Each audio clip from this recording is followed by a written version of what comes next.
But we're going to start to try to keep us on time. Once again, I want to thank you for being with us this morning, and now we turn to the afternoon. This panel will be on the Russian Maritime Arctic.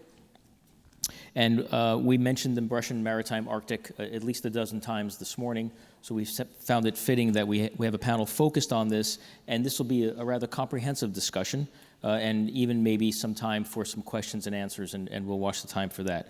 But let me introduce the moderator and leader of this panel, Dr. Lawson Brigham. He's a global fellow at the Polar Institute at the Woodrow Wilson Center, also a researcher at the University of Alaska Fairbanks. Lawson? Yeah, thank you, Mike. Is this mic off? Yeah, I guess. Good afternoon, everyone. We're happy to have this session. We're honored to have a distinguished Russian academic and researcher with us. We'd hoped to have two, but Mikhail couldn't get his visa in time, so I have to pinch hit in baseball terms for my Russian colleague, but nonetheless, I'll try to cover some things that maybe Andrei doesn't. Andrei Zagorski is a distinguished professor at Moscow State University, but he heads an important organization within IMOMO at the Russian Academy, and it's called Conflict Resolution Studies, how appropriate for this conference, right? And he also is very active with the Russian International Affairs Council and doing pioneering work on Russian and on Arctic relations. Andrei?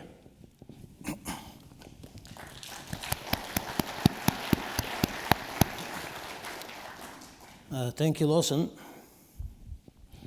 Can we put on my slides, please? I mean, I think. Is it here or? I got my slides. Have to switch to Andrei's slides. Yes. Oh, no, not yet. Not yet.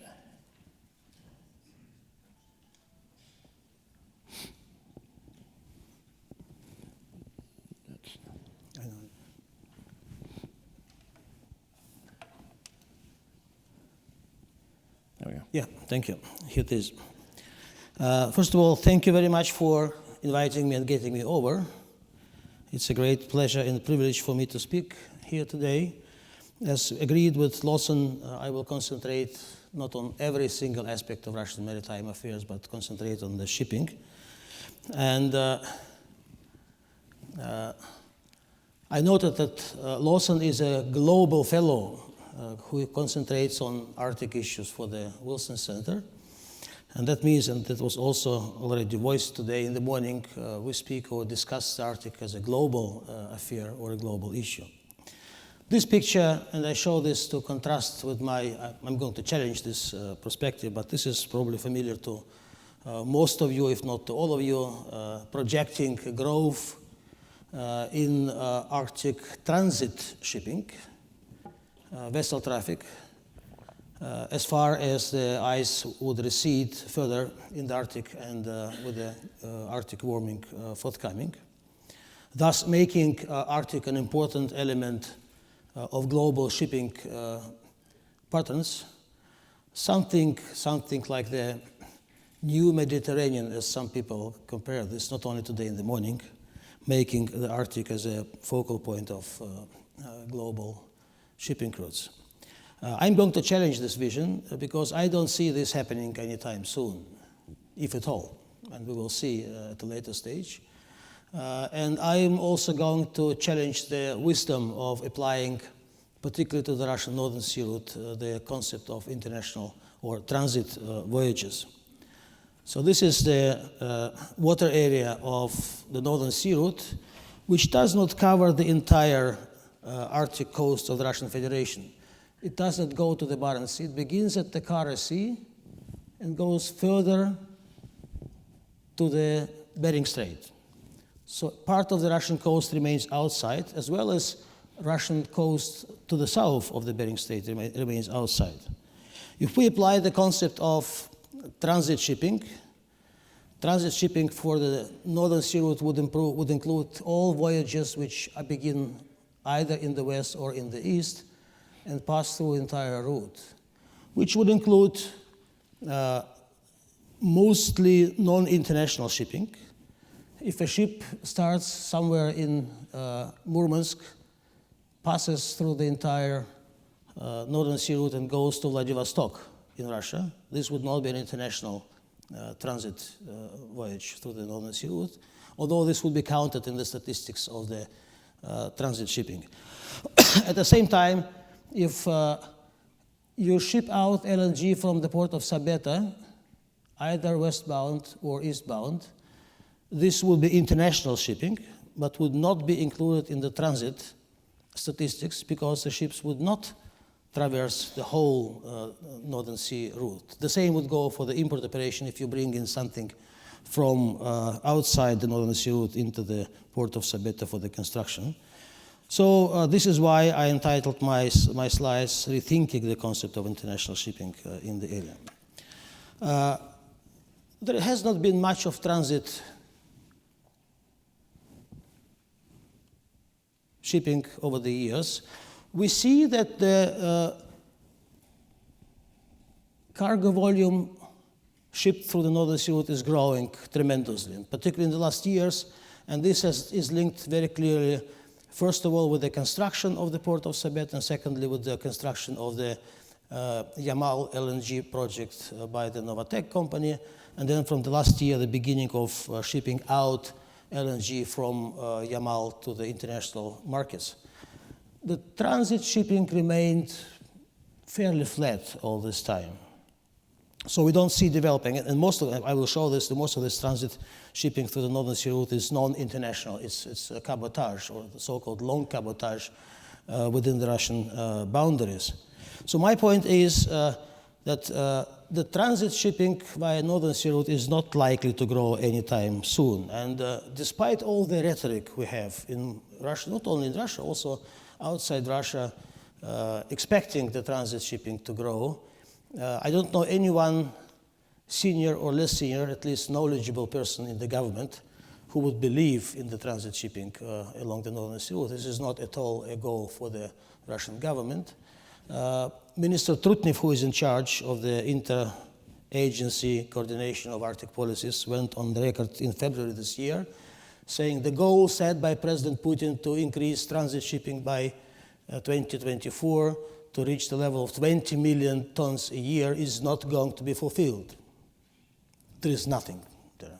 Most of the cargo expected is going to be generated by the Yamal LNG project and then the following LNG projects at the neighborly Gedan Peninsula.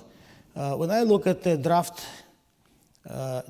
new draft policy document on the development of the Northern Sea route, which is under discussion this summer in the government, it does not project any growth of the transit shipping at all.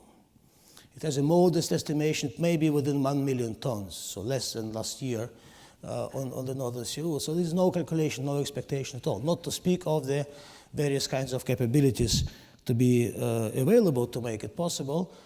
We have no icebreakers available now for icebreaker escort along the Northern Sea route because they all are busy with other businesses providing escort for shipping in, shipping out, but mostly for export, import, or cabotage operations. So it's a big question whether or not, well, for the most of the Russian government, this is not a question of any growing transit along the Northern Sea route. The structure here until 2014, the international, this is about the transit voyages, so which pass through the entire Northern Sea route from west to the east or from the east to the west. We see that the international part of these voyages has been declining over the last years. By 2014, clearly the cabotage voyages were increasing simply for the reason that it was shipping in construction materials for the Sabeta port and then for the Yamal LNG project. This has declined by now, and shipping out of LNG and a few other resources, particularly oil from Novi Port, has increased. But this is, again, not the international transit through the Northern Sea route. It's export-import operations or the cabotage within the borders of the Russian Federation. Anyway, I don't go into all details. There are a lot of them, which would explain why international transit shipping or global shipping through the Northern Sea route as well as through other Arctic routes is hardly going to be possible anytime soon. Just to highlight a few elements which don't depend on whether we do build deep sea water ports or other infrastructure which is lacking, whether or not we solve the questions of communications, whether or not we solve the questions of meteorological forecasts and many other issues which are required in the Arctic. One point is important. Arctic shipping, including on the Northern Sea route, is going to remain seasonal. We've heard a lot of very correct stuff today in the morning about the changing ice. There is fewer and fewer multi-year ice there. It's predominantly first-year ice, but it's ice. And it's going to stay there for most of the year. The forecast which we see would say, yes, around 2014, the whole of the Arctic Sea may remain without ice for a few weeks, a year, which essentially means for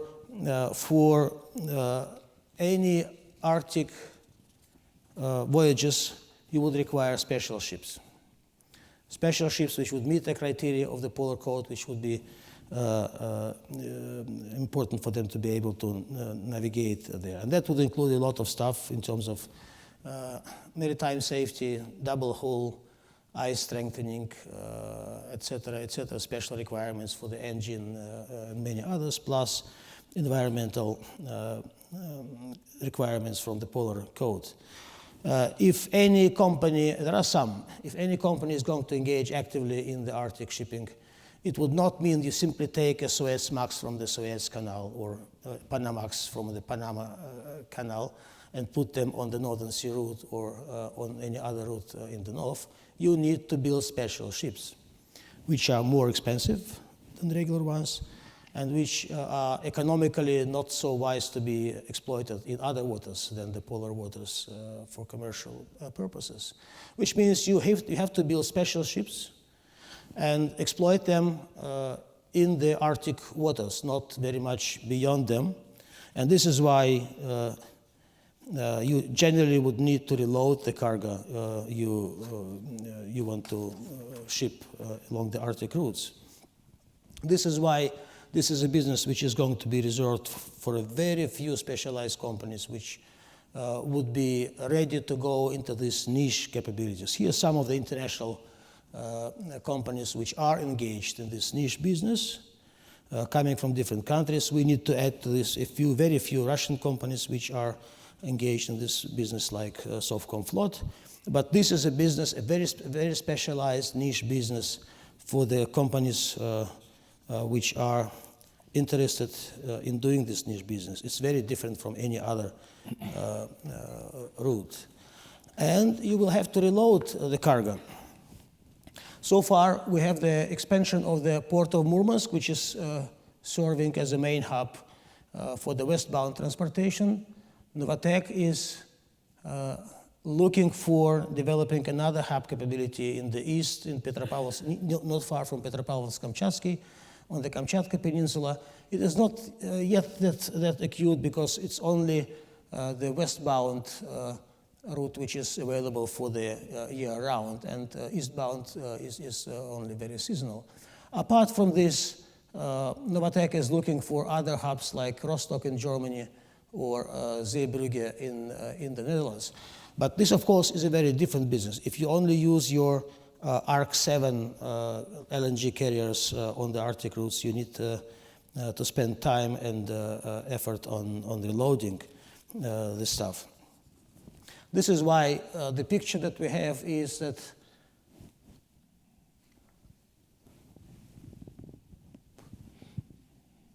the destination traffic is very clearly dominating the shipping so far along the Northern Sea route. So ships coming from the European ports, altogether 54, from Asian ports 12. The rest is either within Russia or from Russia outside, shipping out the respective resources, which makes the pattern of this very distinct. Here, before I show the next slide, so this is the focal point of developments now, of developing resources from terrestrial fields. This is the Kara Sea Basin, with the focal point now on the Yamal Peninsula, the beginning development in the Gedan Peninsula, potentially on the Taimyr Peninsula. So this is the Kara Sea Basin. The development of the Russian Arctic began from the north, from the Kola Peninsula. It now moves east and from West Siberia north to Yamal and Gedan Peninsulas. It doesn't go very much further east. It remains very much underdeveloped. So this is the area with its resources, and particularly the port of Sabeta, the major development over the past years, which for the first time would allow to ship out resources from this developed in this area to the international markets, primarily so far LNG, but also gas condensate from a nearby Bovanenkovo field. This is the single reason why the Russian government invested money into the construction of the port of Sabeta, why the Russian government has invested money into building new nuclear-powered icebreakers. The second began testing in May this year, the third one forthcoming next year. This is a single reason why the Russian government is going to support the infrastructure development in the Gedan Peninsula, because it's going to be an area of the second Arctic LNG project run by Novatek. Exactly why the single reason for the Soviet government in 1970s even to develop the nuclear power icebreaker fleet was to allow the shipping out of the production of the Norilsk nickel combinat, because otherwise it would be impossible to get it out either for the domestic consumption or for exports. So this is my major point. If we speak of a global Arctic in terms of maritime operations, in terms of shipping, it's not going to look like the picture I was showing at the beginning, but the pattern would be fairly different. Shipping out from the port of Sabeta and shipping into the region through the port of Sabeta, whatever is needed for the construction, and then loading over in the west and in the east and shipping this to other destinations. If we speak of the global Arctic in terms of shipping, this is the way for the Arctic resources to be included in the global market and global developments. Thank you.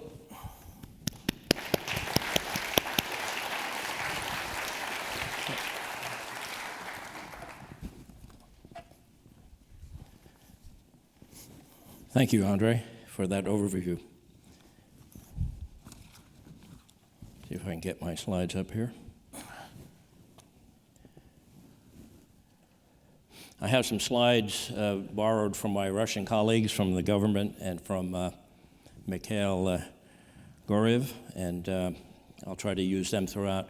This picture of a Russian nuclear icebreaker, it's 1987, just a dramatic shot. It's at the North Pole. The young Soviet seaman is putting an ice anchor in the ice floe. The ice floe there is about 5 meters thick, so the Arctic Ocean has changed quite a bit. I've retooled my talk to talk about global connections and some synergism with what Andrei said, and talk about this increasing marine access and the use of the polar icebreakers. Just to put it in context, at the top of the world, just to give another perspective, we heard a lot about security. Some of us would argue it's all about economics. It's all about all the stuff at the top of the world, including things like fresh water. You all probably know that, or maybe don't know, that every summer fresh water is bulked into the city of Barcelona in the Mediterranean, just to give you an example, that a global trading commodity could be fresh water in the future, and there's a lot of it at the top of the world. We include coal in this approximate estimation of what's at the top of the world, but as you know, 10% of the world's fisheries comes from the Barents Sea and the Bering Sea.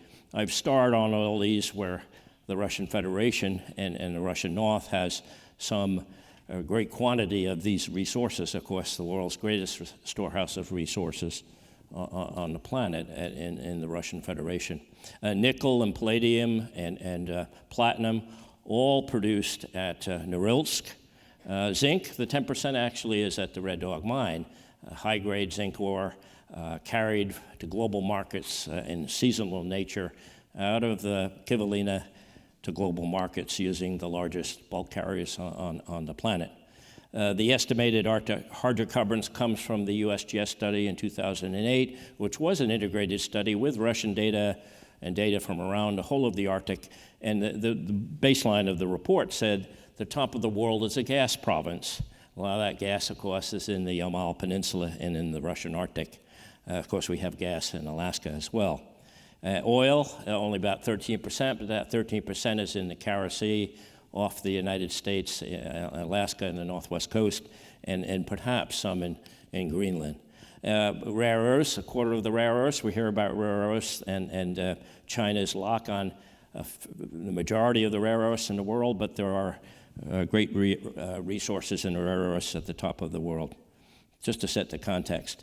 This is a map from the Natural Resources of Russia, the ministry, just to show you the numbers that we're talking about, likely the greatest stockpile of gas on the planet, a little bit less oil, but we have condensate. But it's even interesting that this is Natural Resources Reserve of the Russian Federation. Doesn't even have on this map the hard minerals resources. So it's very interesting information provided by the ministry.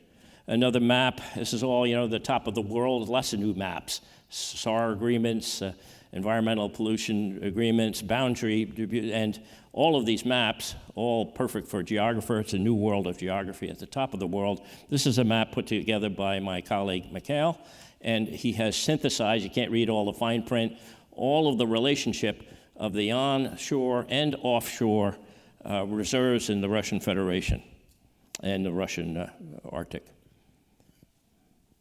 There are some limitations. I'm a mariner by experience from the U.S. Coast Guard, and there are some constraints for these straits in the Russian Arctic. You can see the numbers there, some very shallow drafts, 6 and 7 meters, where none of the large ships we're talking about can navigate through the straits in the New Siberian Islands. So there are some geographic constraints. Despite the profound retreat of sea ice in the Eurasian Arctic, there are considerable practical constraints on navigating large ships in the region. Just a map, be a little bit synergistic with what Andrei said. Again, the hub is Sabeta, LNG 1, 2, and maybe 3 different complexes on the Ob estuary, and taking natural resources out of the Russian Federation, the Russian Arctic, to global markets in both directions, year-round, westbound, seasonal, but there is some thought to try to extend the navigation season nearly year-round, eastbound from Sabeta all the way into the Pacific. Technically possible, practically maybe, economically, who knows whether it's economic to do it year-round in the grand scheme of things. I show you this statement, I think Senator Mikowski mentioned 2024, 80 million tons is the target in the Russian. There's the specific statement in the Russian literature, but I show you this picture to show the nuclear icebreaker looks rather small compared to the large LNG carrier, which is in fact 1,000 foot, 300 meters long. Similar, our Canadian friends and U.S. citizens on the Great Lakes will understand the Great Lakes ore carriers are this size, but not of this draft. So this black ship to the right is largest icebreaking ship in the planet, and it is an icebreaker in its own right, independently operated when they can, don't want to use icebreaker escort, a lot cheaper, in money sense, safer and more efficient.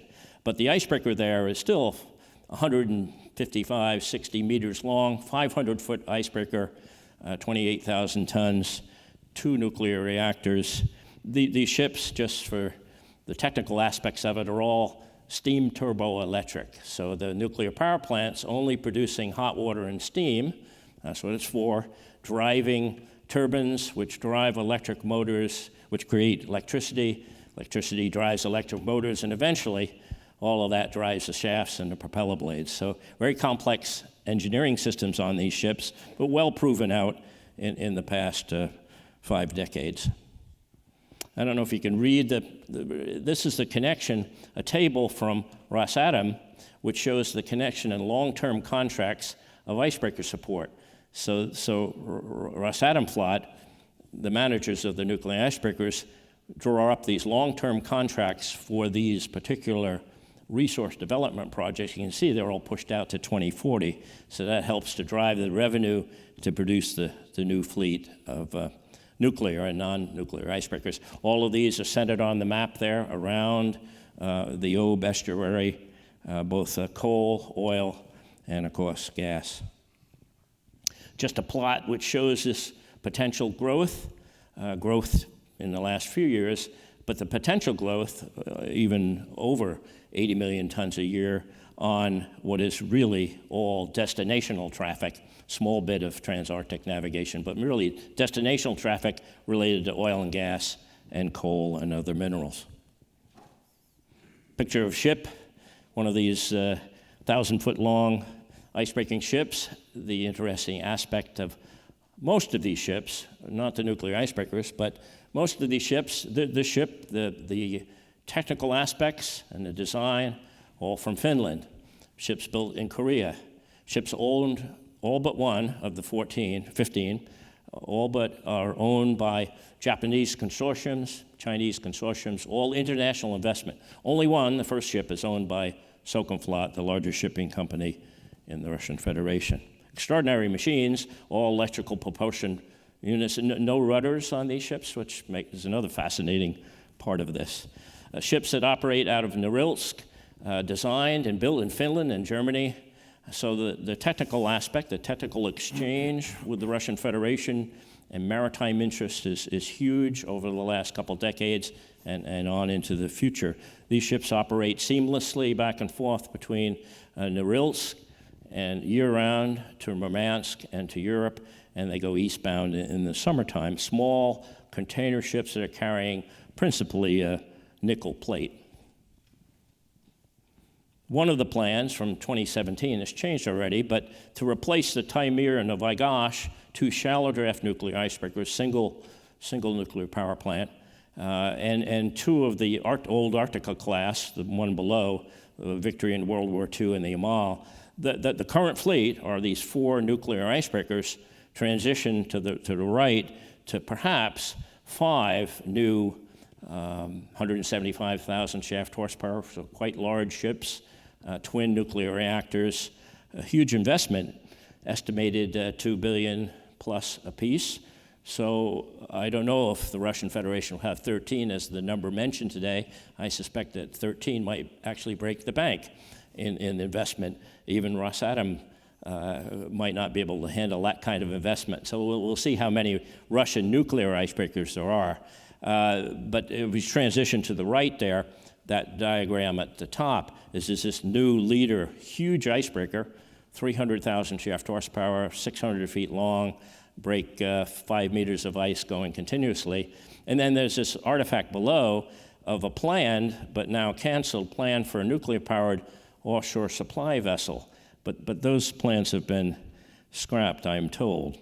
Another kind of strategic plan of Rosatomflot and the folks in the nuclear agency on the ships to the left are what's being built today. The first ship is operational, has the name Arctica, same name as the ship that went to the North Pole in 1977, and then the Ural, and so there are 3 of these icebreakers, all again more than 100,000 shaft horsepower, twin nuclear reactor, quite a technological marvel, and an effective icebreaker to give potentially year-round presence. This leadership is even huger, much huger than the current icebreakers, and it remains to be seen whether these will be built in the shipyard in the Far East that has not built nuclear icebreakers in the past. All the nuclear icebreakers, Soviet Union and Russia, have been built in shipyards in St. Petersburg. And then the icebreaker non-nuclear to the right in this image is a LNG-powered, Finnish design icebreaker, non-nuclear, but pretty effective icebreaker at about 50,000 shaft horsepower. All of these icebreakers have much more power than even the new Polar Security Cutter of the United States. And for good reason, for operating along the Russian Arctic in unabated, all seasons, effectively giving presence. Let me sum up with maybe a Western view, non-Russian view of some of the challenges and issues of the future. It is a hugely complex place. Andrei and I haven't talked about all the security dimension that was talked about today, but it's a hugely complex place economically, lots of uncertainties, even in the variability of sea ice, uncertainties in global commodities markets. The two key drivers from my perspective, certainly the economics of the global shipping enterprise play into this big time, and the global demand and commodities prices, as always, is a major driver. As Andrei has mentioned, majority of the traffic through the century is destinational, vice transarctic, which is seasonal. There are niche markets. There is opportunity for transarctic navigation. I don't think that folks in the industry or academics and researchers, geographers that look at this issue sense that the Arctic will replace the global shipping enterprise through the Suez and Panama Canal, but certainly be supplementary to that in the decades ahead. We have these independently operated icebreaking carriers. If they were to operate around Alaska, I suspect they would be without escort. Very capable ships, retreating sea ice, profound change in multi-year versus first-year ice, might not be a need for escorting systems. This greater marine access, longer season navigation is a very difficult thing to quantify and extrapolate. Not only do you need the changing sea ice and knowledge of that, the type of ship you're breaking ice with, icebreaker, the type of commodity you're carrying, whole host of issues, and to determine what is the length of the navigation season. Some might say, well, it's year-round, but is year-round actually economic to do? So the question still is out there. How do you determine the length of the navigation season? This is not about shorter distances in geography that the vaunted New York Times and Economist seem to hype those issues, I have to say. I talk to them all the time and say, please don't draw the maps, but they do anyway, and it's all about ships. The reality, the practical issues about ship speeds to determine the viability and counter the vagaries of Arctic weather. Even if you have open water, you may have icing, you may have slower speeds, et cetera. So there are many practical navigation issues throughout. And then finally, as Andrei mentioned, the implementation and enforcement of the Polar Code by Russia and all the flag states, hugely important, not only to this part of the world, but the whole of the Arctic Ocean. And I've mentioned the icebreaker replacement and marine infrastructure gaps are still with us. So I think I'll end there. I think we have, 3-4 minutes, Mike, for a couple questions? Is that true, Mike? Where are you? Anyway, we do, I think. So thanks very much, and we'll take some questions. We're mic'd up here, so Andrei and I, particularly Andrei, I don't want to speak for the Russian Federation, so Andrei would hopefully take a question or two. Anyone, please? A question about Russian Arctic? No questions. Gosh, that means I have to ask you a question, Andrei. Sure. What do you see as an area of future cooperation between the United States and Russia in things Arctic? Well, I believe we do have many areas of cooperation, and we didn't miss chances even in these difficult times to advance on this. Definitely, apart from things which are not feasible now, like the cooperation in developing resources in the Arctic, definitely maritime safety is one of the issues, and particularly we have advanced on the issue of the Bering Strait, which is probably needs further improvement, but we made a big first step in introducing the rules for navigation there via the IMO. Secondly, we did a great step in finalizing the work on the agreement banning unregulated fisheries in the central part of the Arctic Ocean. We don't have yet the mechanism for scientific cooperation in place. This is something we are discussing for the time being. And this is something which we will have to have an eye on for the future, including very intensive cooperation in scientific research to see whether or not anything there would be any stock that could be subject to fishing. And certainly we do discuss issues although we don't have yet any clear pathway to go on how we address challenges to the maritime environment in the Arctic Sea and how we improve in general the scientific cooperation in the area. I would mention one more point again, and I think there was a very important conversation today in the morning, particularly questions raised by Senator King. We have a gap in cooperation, and that is exactly the security. We did have some rudimental developments early in this decade by having the meetings of the chiefs of defense, by having the Arctic Security Roundtable discussing those issues and a few others. It's nothing for the time being, and I fully agree that we need a mechanism in place which would make us to address urgent questions which may arise, but at the same time which would help us to improve cooperation in the field of security in order to avoid unnecessary securitization of the region. Thank you. Okay, I have to. Thank you very much, Andrei. Well, it didn't need to be that brief. I mean, but okay, one. We have one. Yes, ma'am. One. Very quick one. Thank you. Guess so. Hi, my name is Kathy Crane, and I have a question. I've worked quite often between Russia and the United States in the Arctic Ocean, and just a couple of years ago, there was a question after working on a Russian vessel to try to locate the U.S. naval vessel, Jeanette, which sank in the 1800s. We were on a Russian ship, which Americans were invited to participate, of course, and I was one of them. I guess, well, I'll tell you the situation we were in. We actually ended up in a situation worse than the Jeanette, in that we got stuck in the ice, but we had no food or weapons to keep us alive for longer than a few weeks. And so a Russian nuclear icebreaker, the 50 Years of Victory, was sent to us from the Kara Sea. So we were out near I apologize, but give me. I'm going to ask a question. Thank you. I just want to set the scene for Americans who may not be aware of this. We are very grateful that this vessel was available to come and help a science research vessel out of their really precarious position.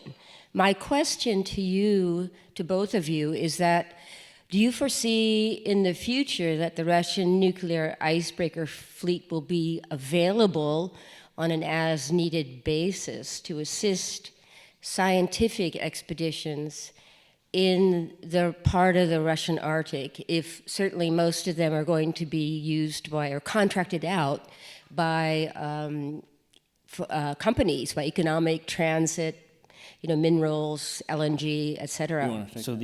That's the question. What do you project for the future about the availability of some of the Russian nuclear icebreakers to be on a short notice rescue operations? Well, they are available for short-minute rescue operations, and this has been repeatedly the case. And as for routine operations, of course, they are there to assist various activities in the area. But we need to be aware that we are running into a very, very severe shortage of icebreaker capabilities in the Arctic. With the growing intensity of resource extraction and shipping them out, the waiting time for the icebreaker escort now can be between 1 week and 2 weeks if you want to transit through the Northern Sea route. And that will be for regular stuff. So we need more icebreakers. We build 3 now to replace the 4 aging nuclear icebreakers. The government considers to build 3 more in the years to come, but there is no money yet available, like there is no money yet available for the leader icebreaker. So we need to expand. I believe we need more capabilities on the part of other Arctic states, and I would only welcome the US to build new icebreakers, as I know the demand is much greater than the approved funding so far. And we need to work together and share the capabilities to help out. We have all the rules for this. We do have an agreement on search and rescue, if I come back to the urgent rescue operations. An agreement which clearly delineates areas of responsibility, but also provides for the protocols how you can work together if you need help. Mm-hmm. But you very much. we don't have enough capabilities, that's the point. Right. Yeah, I think the answer is probably no, that the expensive, very tightly coupled nuclear icebreakers to the transport system would not have their availability easily for other operations. But there are lots of other icebreakers and research vessels that could, in fact, be involved. It's a hugely expensive asset. I'm not sure I would use it for even scientific expedition, and maybe for economic reasons. However, you must know that for 25 years, Russia has carried well-heeled passengers to the North Pole, and I would put money on that would stop in the near term. Yeah. Everyone, would you please thank our panelists for an excellent discussion? Thank you very much. Thank you, Andrei. Thank you.